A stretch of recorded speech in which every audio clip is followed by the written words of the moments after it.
Maxi nyanyua cross ndani kwa Peter, anaingia Mudathir. Zakuani, pasi ya chini kwenda kugusa Frank Magingi, unatoka nje. Kona, wanasogea kwenda kupiga kona ya 6. Kaanza kona fupi kwa Zakuani, anaweka cross ndani, pia unapita Shadrack Boka.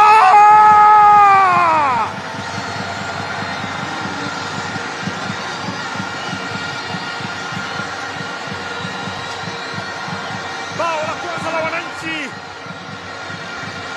Simba 26-27. Ni left back, Mayday, Shadrack Boka anaifungua akaunti yake, anaifungua akaunti ya Yanga. Amefanya kazi nzuri kwa kipindi chote Suleiman, lakini hii ilikuwa nzito, mpira ambao umewapa bao la kutangulia Yanga. Kona fupi, Hussein Zakuani, mpira ambao alichonganisha ndani kumkuta Shadrack Boka na kwenda kuandika bao la kutangulia.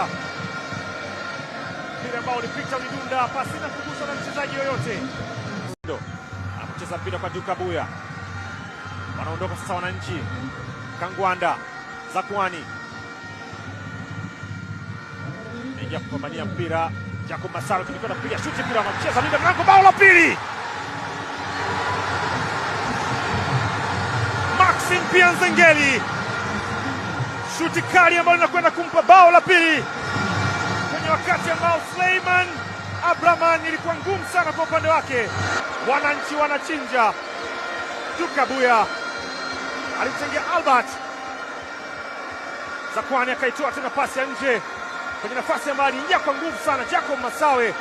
Maxi akachia fataki ili kuandika bao la pili kwa upande wa Yanga. Tazama makosa ya kiulinzi yanapokwenda kumfaidisha Maxi Nzengeli, lakini kubwa zaidi ni kipa kushindwa kucheza mpira ambao unakwenda ndani ya neti.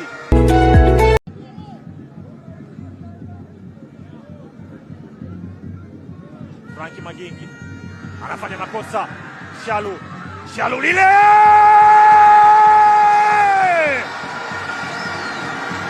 Shashaman Peter Shalu lile kwenye dance ya staili ya aina yake, anakwenda kuandika bao la 3 kwa Yanga.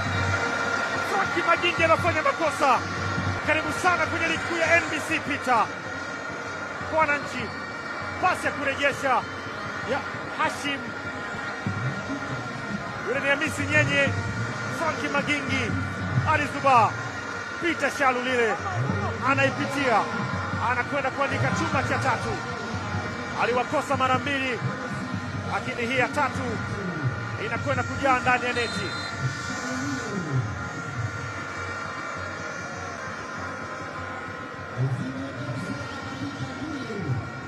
Frank Magingi